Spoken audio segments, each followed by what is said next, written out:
kecil kita pada hari ini. Jadi di sini izinkan saya Bapak Ibu, di sini ada Bapak yang saya hormati, Bapak dan Ibu Wakil Kepala Sekolah dan Bapak Ibu guru yang saya banggakan di sini. Jadi untuk hari ini saya berdiri di sini bukan karena saya hebat atau mungkin bagaimana saya pintar bisa melakukan penyebaran atau diseminasi budaya positif, tapi di sini kita Bapak Ibu kita berdiskusi bagaimana kita di sini bisa memudayakan atau melestarikan budaya positif yang ada di sekolah kita ini. Nah, jadi adapun di sini yang akan kita diskusikan, yang akan saya memaparkan di sini adalah diseminasi budaya positif atau penyebaran budaya positif di SMK Negeri 1 Gunung Sanggul. Nah, di sini sebelum kita masuk ke budaya positif, kita harus sama-sama terlebih dahulu memahami apa tujuan pendidikan menurut Bapak Ki Hajar Dewantara. Tujuan pendidikan itu adalah menuntut segala kodrat yang ada pada anak-anak agar mereka dapat mencapai keselamatan dan kebahagiaan yang setinggi-tingginya, baik sebagai manusia maupun sebagai anggota masyarakat. Oleh sebab itu, pendidik itu hanya dapat menuntun tumbuh atau hidupnya kekuatan kodrat yang ada pada anak-anak agar dapat memperbaiki lakunya, bukan dasarnya, hidup dan tumbuhnya kekuatan kodrat anak. Jadi itu dia Bapak Ibu, tujuan pendidikan menurut Bapak KHD yang sesungguhnya adalah kita harus bisa membahagiakan mereka setinggi-tingginya. Jadi kita harus bisa mengajari mereka sesuai dengan kodrat zamannya. Kemudian kita sekarang masuk ke budaya positif. Ya, apa itu budaya positif? Budaya positif itu adalah nilai dan kebiasaan di sekolah yang berpihak kepada murid agar mereka dapat berkembang menjadi pribadi yang kritis, penuh hormat dan tanggung jawab sesuai dengan profil belajar Pancasila. Itu yang selalu dicanangkan Bapak Ki Hajar Dewantara, bahwasannya kita harus bisa menjadikan siswa itu memiliki akhlak sesuai dengan profil belajar Pancasila. Nah, untuk budaya positif itu sendiri mempunyai konsep utama. Konsep utama budaya positif yang harus kita tanamkan di sekolah kita ini, di SMK Negeri 1 Gunung Sanggul ini, ada tujuh yang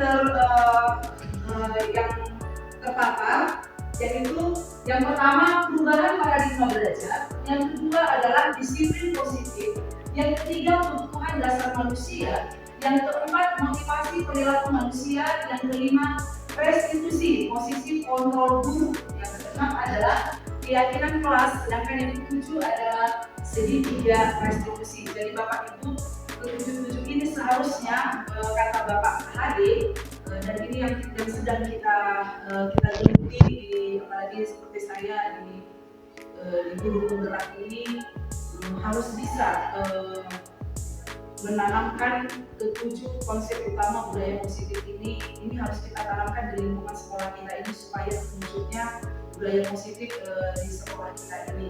Jadi yang untuk pertama adalah yaitu perubahan paradigma belajar.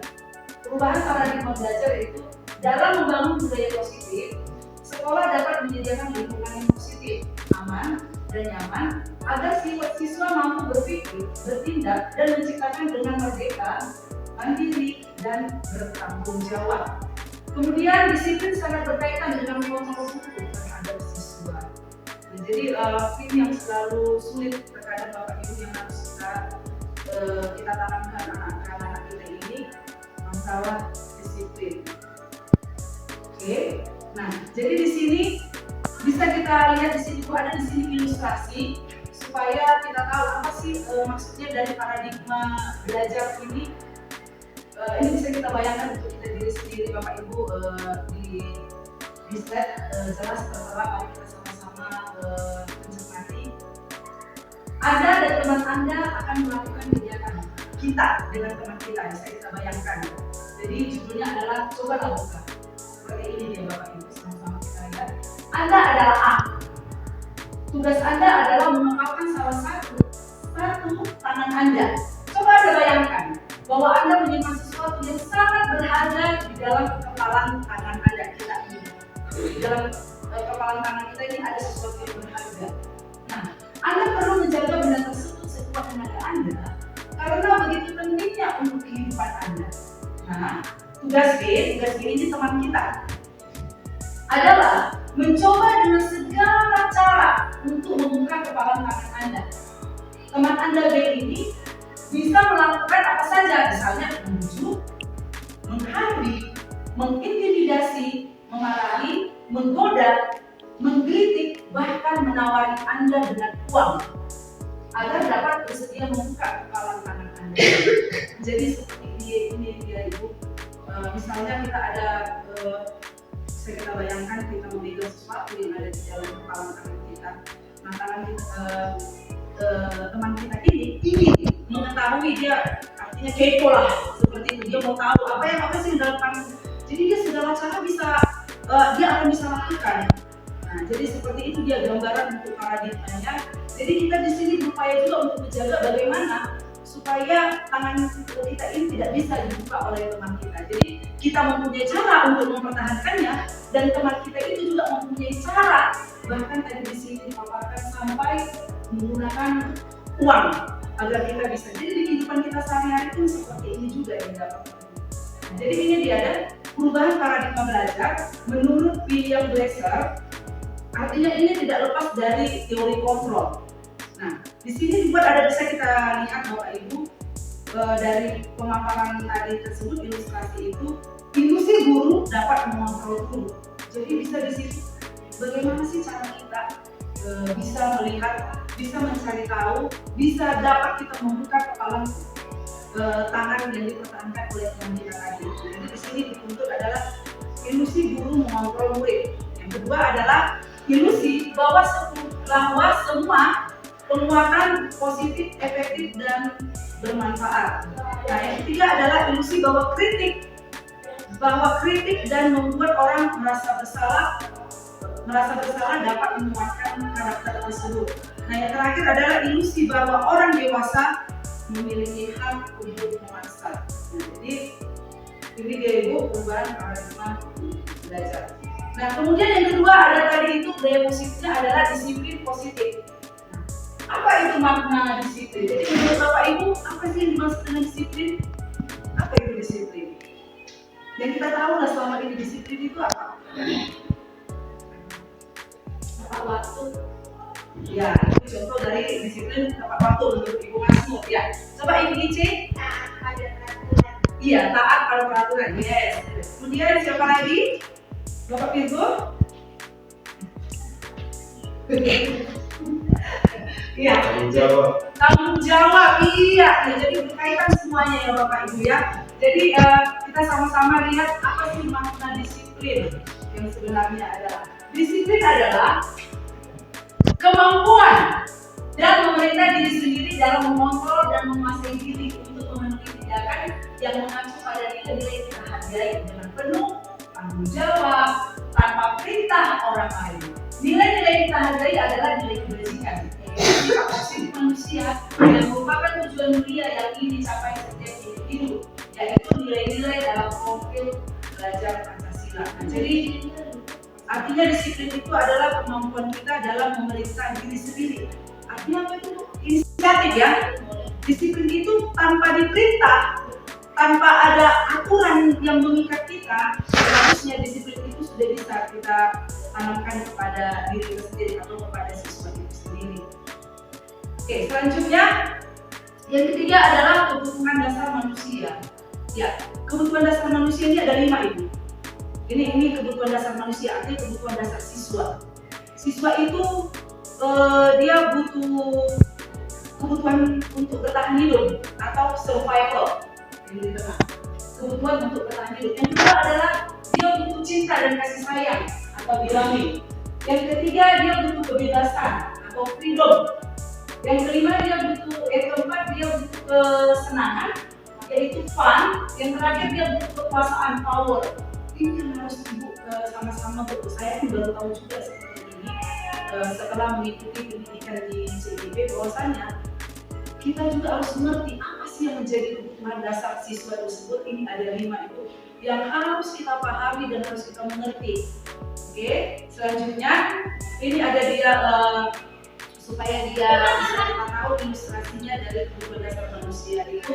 Ada ilustrasi di sini, Bu. Ibu Leni Siahaan, guru kelas 10 TKJ SMK Negeri 1 Bulu sedang bingung menghadapi pula salah satu murid di kelasnya bernama Agung.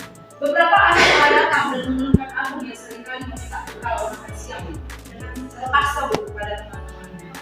Jadi jika menghadapi situasi seperti Ibu Leni ini, apa yang Anda akan lakukan? Menurut Anda, kira-kira apa sih alasan si Agung melakukan itu? Nah, jadi kalau kita menghadapi situasi seperti ini, berarti kita harus mengerti apa yang menjadi kebutuhan dasar manusia. Jadi setiap ada permasalahan siswa kita ini, kita harus bisa mendekatkan diri, mencari tahu apa yang menjadi dasar kebutuhannya. Nah, di sini, jadi dalam konteks penamparan disiplin positif ini, Ibu Leni sebaiknya mencari tahu alasan si Agung tindakan tersebut agar dia mengetahui kebutuhan mana yang sedang berusaha dipenuhi oleh si Agung. Jadi si Agung ini pasti ada dasarnya 5 menjadi yang tadi yang saya bilang tadi, poin yang menjadi 5 dasar kebutuhan manusia. Yang pertama, kita bisa lihat di sini, si Agung lapar dan orang tuanya tidak membawakannya bekal makan siang. Berarti dia survival, Bu. Berarti dia pengen mempunyai untuk pengen bertahan di hidup. Ini yang satu. Yang kedua, bisa saja teman Agung jadi memperhatikan Agung, caper. Jadi dia haus akan kasih sayang, cinta. Yang ketiga, dia merasa hebat karena temannya dari Agung dan memiliki keinginannya, artinya power. Dia pengen menggetak kawannya, pengen menunjukkan kekuasaan dia, gitu kan, pengen ditakuti. Gitu. Yang keempat adalah Agung merasa bosan dengan bekal yang dibawakan orang tuanya karena itu aja. Jadi dia pengen kebebasan sehingga dia sampai melakukan sesuatu yang merugikan temannya tadi itu. Nah, yang terakhir adalah kemungkinan Agung bisa saja hanya iseng, dia ingin menikmati ekspresi wajah kawannya itu. Dia cari perhatian juga, Bu. Dia pengen butuh kesenangan dengan mengganggu kawannya itu, bisa aja dia hanya iseng. Jadi ini loh, Bu, yang harus benar-benar yang harus sebagai guru kita sendiri, saya pun jadi berusaha juga mengerti apa sih kemauan anak kita ini sehingga dia mau sampai melakukan seperti ini. Oke? Nah, semua perilaku itu pasti memiliki tujuan. Ya, jadi teori motivasi perilaku manusia ada juga teori motivasinya. Yang pertama adalah motivasi eksternal, yang kedua adalah dia teori internal dari dalam diri itu sendiri. Jadi sebenarnya yang memotivasi kita yang paling tinggi itu sebenarnya itu dari dalam diri kita sendiri. Nah, di sini ada contohnya, untuk menghindari ketidaknyamanan atau hukuman yang akan terjadi apabila saya tidak melakukannya, itu adalah eksternal. Motivasi itu banyak, Bu. Siswa kita mau mengerjakan tugas itu motivasinya apa? Takut dihukum. Ya. Sangat jarang itu, Bu, siswa kita yang sekarang ini ya. Artinya dari 10 siswa bisa kita survei hanya 7 ada 7 orang yang melakukan motivasi eksternal. Selebihnya dia internal, yaitu dia bisa menghargai dirinya sendiri. Apabila ada siswa kita melakukan sesuatu tanpa ada motivasi eksternal, ada dari diri sendiri. Oke, selanjutnya di sini ada hukuman dan konsekuensi. Hukuman itu dan konsekuensi itu sama ya, Pak Ibu? Ini ada contohnya. Kita mau juga seperti ini. Mencatat satu sekali dalam kalimat, saya tidak akan berlomba lagi.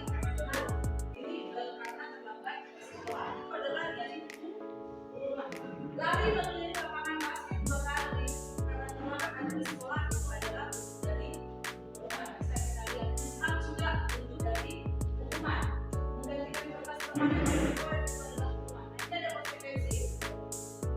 Menggantikan kertas tugas teman yang dicoret ini adalah konsekuensi.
sehingga mereka tidak kembali pada kelompok mereka dengan karakter yang lebih kuat. Jadi di sini ada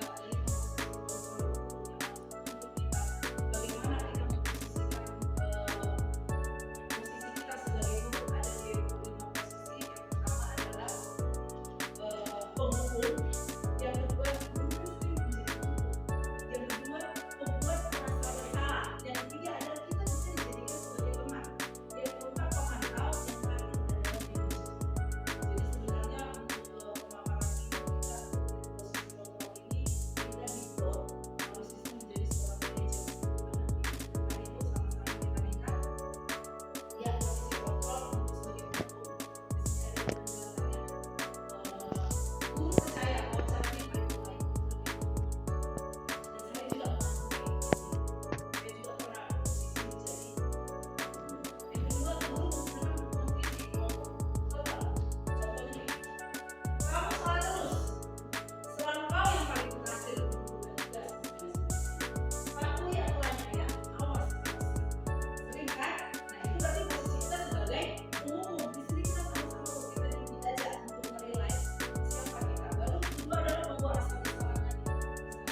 Guru menggunakan donasi yang lebih mudah dari itu, tapi tetap aja dia tidak baik. Jadi misalnya seperti ini, kita kan menggunakan kalimat supaya kecil kepada kita, ya. Jadi seperti ini, itu sangat kecewa pada berapa kali ya Bapak harus memberitahu kamu. Bagaimana kalau orang tua kamu tahu atas kesalahan kita? Sering kita bilang, kamu itu orang tua kamu susah, tidak kasihan kau gitu kan. Nah ternyata ini salah juga gitu. Padahal tujuan kita tadinya untuk biar supaya anak-anak itu mengerti akan kesalahannya. Oke, lanjut. Ini adalah posisi guru sebagai teman. Kita teman kepada dia. Guru menggunakan kalimat persuasif dan intonasi nada suaranya lama untuk mengontrol murid ini. Ya. Nah, jadi terkadang guru menggunakan guru juga supaya dia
tindakan yang salah. Yang ketiga adalah kita harus menanyakan keyakinannya. Contohnya kalau masalah identitas, setiap orang pasti pernah melakukan kesalahan. Itu harus kita tanamkan kepada siswa. Artinya apa? Kita harus bisa mengerti. Ya, setiap orang juga pernah melakukan kesalahan. Ya, bapak juga, ibu juga pasti pernah melakukan kesalahan. Tapi kita mengerti. Kamu bukan satu-satunya yang pernah melakukan ini. Supaya anak-anak itu terbuka kepada dia. Ini yang pertama yang harus kita lakukan. Tapi dia menstabilkan identitas. Yang kedua adalah langkah yang harus kita lakukan sebagai guru adalah validasi tindakan yang salah. Misalnya, kamu tentu punya alasan kan, kenapa kamu melakukan hal itu? Misalnya cabut, atau mungkin keluar ke sekolah, atau mungkin tidak mengerjakan tugas. Nah, yang kedua, ada nggak cara yang lebih efektif untuk mendapatkan apa yang kamu butuhkan? Kita tawari kepada dia. Siapa tahu dia bisa terbuka kepada kita. Yang terakhir adalah setelah ini didapatkan, kita menanyakan keyakinan. Ayo, setelah semua yang terjadi, keyakinan kelas apa yang telah kita sepakati sebelumnya? Contoh, dia tadi tidak mengerjakan tugas, padahal kita sudah mempunyai keyakinan kelas sebelumnya. Apabila tidak mengerjakan tugas, kan seperti itu ya. Apabila tidak mengerjakan tugas, maka akan tinggal di kelas ini mengerjakan tugasnya selama 40 menit. Nah, kamu ingin menjadi orang seperti apa? Kita ajak dia bicara, apa sih tujuan hidupnya? Nah, kira-kira seperti itu. Jadi ada 3 dia yang harus kita lakukan. Nah, untuk yang menstabilkan identitas seperti itu tadi, ini adalah untuk membuat anak itu yang merasa gagal. Yang anak yang merasa gagal tadi berbuat salah terhadap berbuat salah menjadi positif terhadap dirinya. Tadinya kan anak tersebut sudah salah ini, sehingga dia takut. Dan yang harus kita lakukan sebagai guru adalah kita harus menanamkan supaya dia tidak takut dan dia harus menjadi yang positif untuk dirinya sendiri. Nah, seperti ini. Tadi dia berbuat salah itu manusiawi, dan tadi dia bisa bilang ya, itu pertama yang menstabilkan identitas. Dan yang kedua adalah yang tadi itu memvalidasi iya tindakan yang salah. Membantu murid mengenali apa yang menjadi kebutuhan dasarnya ketika dia melakukan kesalahan itu. Sama yang tadi itu 5 harus kita ketahui tadi itu ya, kebutuhan dasar manusia tadi itu. Kita harus mencari tahu apa sih yang menjadi kebutuhan dasarnya berdasarkan 5 yang menjadi hal yang paling penting kali untuk kebutuhan dasar siswa. Nah, yang terakhir adalah menanyakan keyakinan kepada anak-anak tersebut. Kita ajak dia bicara, kamu menjadi seperti apa kalau kamu seperti ini. Nah, terus menjadi apa sih solusi untuk masalah yang kamu hadapi ini, sehingga dia mau berbicara kepada kita. Memang Bu sangat sulit. Saya ajak terkadang lepas kontrol. Ya sudah ini. Padahal saya sudah menjalani pendidikan ini, inilah yang menjadi momok dilema buat saya secara pribadi. Tapi hal ini Bu akan sulit dilakukan apabila satu atau dua guru. Mari sama-sama kita melakukannya sama-sama supaya kita tanamkan budaya positif di sekolah kita ini. Kita wujudkan budaya positif di sekolah kita ini dengan cara menciptakan lingkungan yang positif. Jadi itu dia Bapak Ibu yang bisa yang sharing dari sini sharing ya Bapak Ibu ya. Dan pasti kita sadari ini pasti sering kita lakukan, sering kita rasakan. Oleh karena itu mari Ibu sama-sama kita, karena saya rasa dan mustahil apabila 1 atau 2 atau 3 guru untuk melakukan hal ini. Tapi kalau kita lakukan secara bersama-sama, saya yakin budaya positif di lingkungan sekolah kita ini akan terwujud. Jadi marilah sama-sama kita lakukan, bekerja kita bersama-sama Bapak Ibu untuk bisa menciptakan budaya positif di lingkungan sekolah kita ini. SMK Negeri 1 ini. Jadi di sini ada sedikit Ibu, mohon izin saya di sini ada ini menunjukkan sebuah tontonan.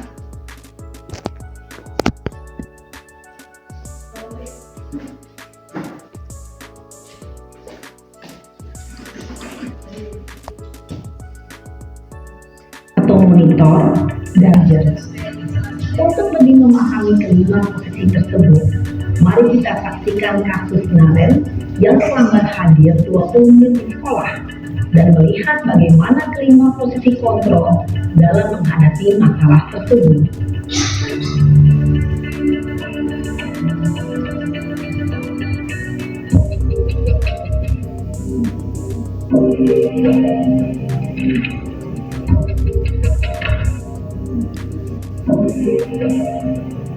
Naren! Sini kamu! Selamat pagi, Bu. Selalu terlambat. Kamu deh, pasti terlambat. Maaf, Bu. Saya Apa? Apa coba? Alasan kamu apa lagi? Kapan sih kamu tidak terlambat? Malas sekali ya kamu jadi anak. saya Dasar pemalas. Gak kapok-kapok sih kamu. Sudah berapa kali terlambat? Sana, kamu keliling lapangan basket 2 kali. Kenapa saya harus keliling lapangan basket, Bu? Kenapa? Kamu melawan ibu. Berani-beraninya jawab. Sudah terlambat, masih berani jawab pula. Sekarang, keliling lapangan basket 5 kali sekalian. Biar kapok. Cepat. Pergi sana ke lapangan basket. Posisi penghukum biasanya berbicara dengan nada tinggi.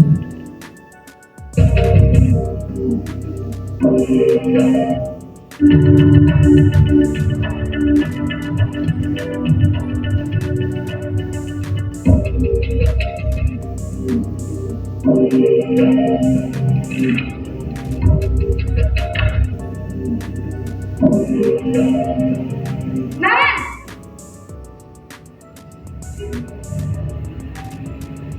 Selamat pagi, Bu. Naren. Kamu kenapa terlambat lagi, nak? Ya Tuhan, Naren. Kamu senang ya bikin ibu susah ya?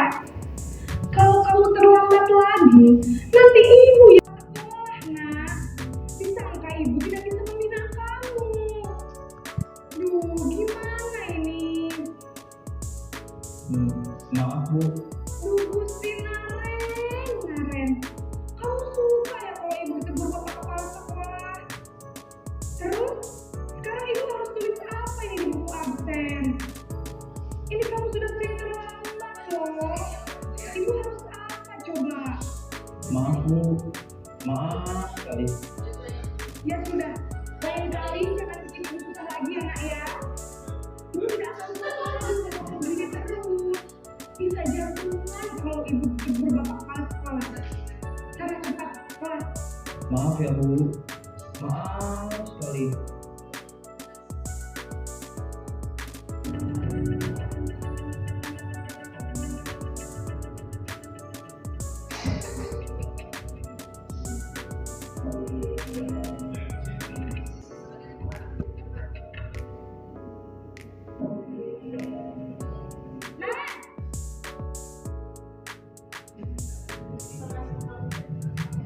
Selamat pagi, Bu. Wah, sudah jam berapa ini, nak? Terlambat lagi ya sayang. Iya, Bu. Habis ibu saya membangunkan saya, Bu. Kamu malah menyalahkan ibu kamu. Kamu tuh yang larinya paling kencang. Kok terlambat sih? Iya, Bu. Saya memang terlambat bangun tadi. Jadi biarpun saya lari kencang, tetap gak kekejar, Bu. Ya sudah sana. Nanti lain kali larinya lebih kencang lagi ya. Biar gak terlambat lagi. Bikin senang ibu. Demi ibu. Bisa kan? Bisa lah, Bu. Ya sudah sana sekolah. Ibu beresin urusan absen kamu. Kamu ini ada-ada saja. Dalam namun perlu disennya sehingga di lain waktu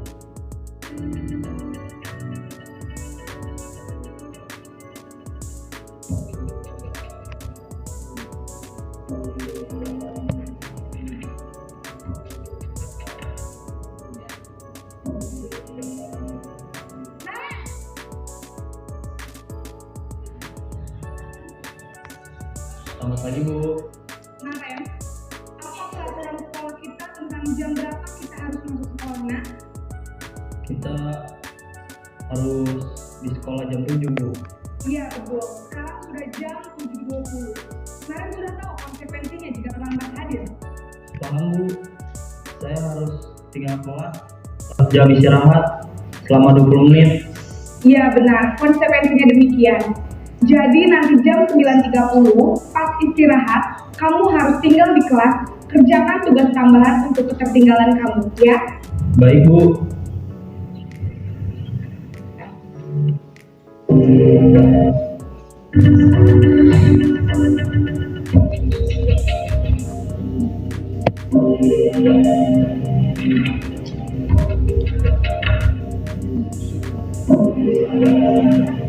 Naren!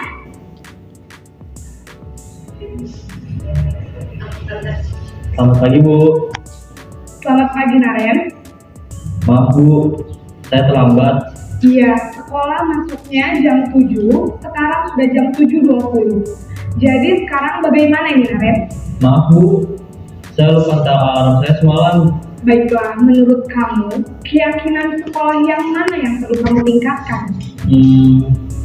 Menghargai diri sendiri dan orang lain mungkin ya, Bu. Setuju.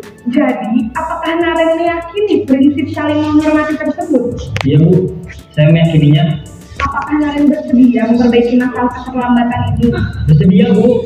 Bagaimana kamu akan perbaiki masalah keterlambatan ini? Saya akan coba untuk tidak lupa menyetel alarm saya, Bu.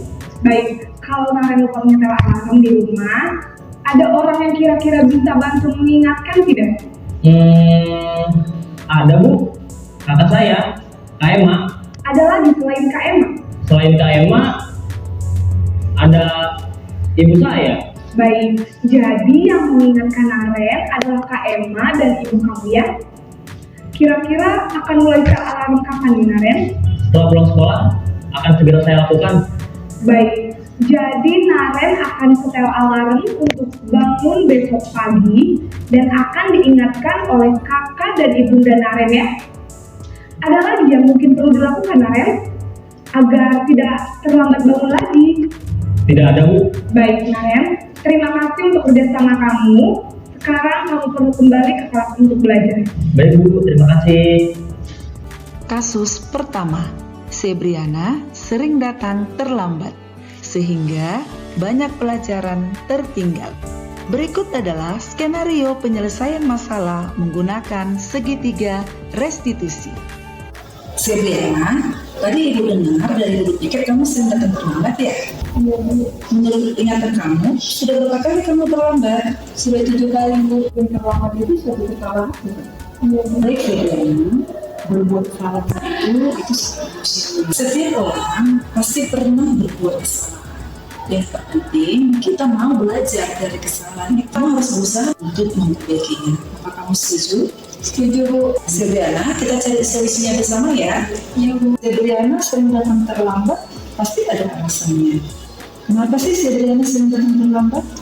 Karena saya sering bergadang, Bu, dan main HP, Bu, sehingga saya larut malam untuk tidur, Bu. Kamu tahu keyakinan kelas apa yang sudah kita sepakati? Tahu, Bu. Kamu terlambat datang ke sekolah sesuai dengan keyakinan kelas yang sudah kita sepakati tidak? Tidak, Bu. Menurut kamu, keyakinan kelas apa yang sudah kamu langgar? Disiplin. Menurut kamu, disiplin itu penting tidak buat kamu? Penting, Bu, karena membuat saya datang ke sekolah tepat waktu dan saya bisa menghargai waktu, Bu. Betul, menghargai waktu itu penting dan sangat bermanfaat buat kita. Seperti kita menghargai orang yang ada di sekitar kita dan pekerjaan kita jadi tidak menumpuk dan kita dapat melatih rasa kepedulian kita. Iya, Bu. Iya, Bu, saya menyesal karena sering datang terlambat. Saya mohon maaf, Bu. Oke, jadi sikap yang baik sudah kamu lakukan. Kamu sudah dilakukan. Nah, sekarang menurut kamu apa yang akan kamu lakukan agar kamu tidak terlambat lagi datang ke sekolah? Saya akan tidur lebih cepat dan tidak bergadang lagi, Bu, supaya saya tidak datang terlambat ke sekolah. Baik, Adriana, sekarang kamu sudah menemukan kehidupan.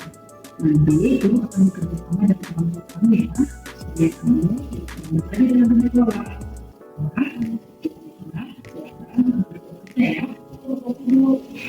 Nama saya Sebriana Sultan, kelas 11 PKJ. Terima kasih, Bu, saya senang diajak diskusi dengan Ibu Guru untuk mencari solusi dari kesalahan saya, dan saya akan berjanji tidak akan bergadang lagi supaya saya tidak terlambat datang ke sekolah lagi. Kasus yang kedua, Rodo tidak mengumpulkan tugasnya di kelas. Rodo mengantuk di kelas karena semalaman bermain media sosial. Berikut adalah skenario penyelesaian masalah menggunakan segitiga restitusi. Ini sih Bu, pagi dulu. Rodo tahu nggak kenapa itu panggil di sini? Dan saya tidak bukannya Rodo kemarin masih berhasil. Maksudnya, tapi saya tidak melihat begini aja ya. Setiap orang pasti pernah melakukan kesalahan. Yesus sendiri juga pernah melakukan kesalahan. Nah, setiap orang itu selalu mempunyai alasan untuk melakukan kesalahan. Nah, untuk Rodo sendiri, coba bisa dijelaskan sama Ibu kenapa tidak mengajarkan tugasnya? Mungkin tadinya sekolah saya keluar Yesus. Saat pulang saya mengambil begadang semua minggu dan tadinya saya tidur di kelas. Wah, Rodo, kamu masih ingat nggak keyakinan kelas yang pernah ketemu? Masih Bu. Oke, kalau kamu masih ingat, kira-kira keyakinan kelas apa yang sudah pernah kita ambil? Mengenai tanggung jawab. Itu kamu ingat? Oke, kalau kamu masih ingat, kira-kira keyakinan kelas apa yang sudah pernah kita kelasmu? Selalu bertanggung jawab. Nah, itu kamu paham. Lalu, Rodo, kamu punya nggak solusi untuk masalah kamu ini? Solusinya itu yang pertama, saya minta maaf kalau saya tidak menjaga diri saya. Yang kedua, saya akan tidak mati. Yang ketiga, saya akan menjaga diri saya. Oke, Ibu apresiasi dengan tanggung jawabnya. Yaudah, sekarang kembali ke kelas ya. Baik Bu, terima kasih Bu. Bu. Oke, tunggu ya Ibu. Iya, Nama saya Bertugas Memoria, kelas 11 TKJ. Di sini saya akan memberikan tanggapan saya. Pada awalnya saya kira Ibu Siana akan marah kepada saya karena saya tidak mengerjakan tugas. Namun ternyata Ibu Siana memberikan saya bimbingan dan nasihat agar lebih baik lagi ke depannya. Untuk itu saya memberikan terima kasih untuk Ibu Siana karena telah memberikan saya bimbingan dan nasihat. Baiklah Bapak Ibu, tadi kita sudah melihat menonton sama-sama cuplikan dari posisi guru sebagai posisi kontrol. Yang pertama tadi itu adalah apa Ibu? Yang pertama tadi membuat masa bersalah. Yang kedua tadi itu pertama itu ya. Sedangkan posisi kontrol yang keempat adalah pemantau. Jadi posisi kontrol yang kelima ada. Jadi kita harusnya sebagai apa Bapak Ibu? Ya, mari kita sama-sama melakukan budaya positif ini untuk posisi sebagai manajer,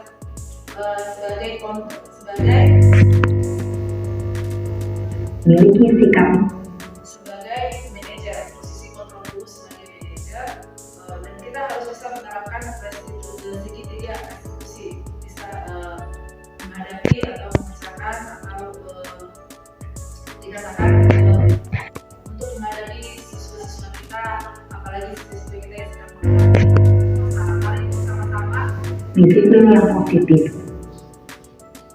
Kita wujudkan lingkungan, kita wujudkan budaya positif ini dengan tindakan yang bisa saya paparkan. Apabila atau ada Bapak Ibu yang ingin bertanya?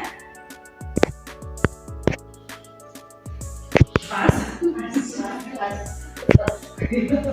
Nah, jadi jadi saya udahi dulu pemaparan penebaran budaya positif atau diseminasi budaya positif untuk sekolah kita yang tercinta ini, SMK Negeri 1 Lulusampung. Apabila ada tutur kata saya yang salah, Ibu mohon maaf, dan sekali lagi saya ucapkan terima kasih atas waktu yang sudah diluangkan untuk menghadiri webinar kecil kita ini. Jadi kiranya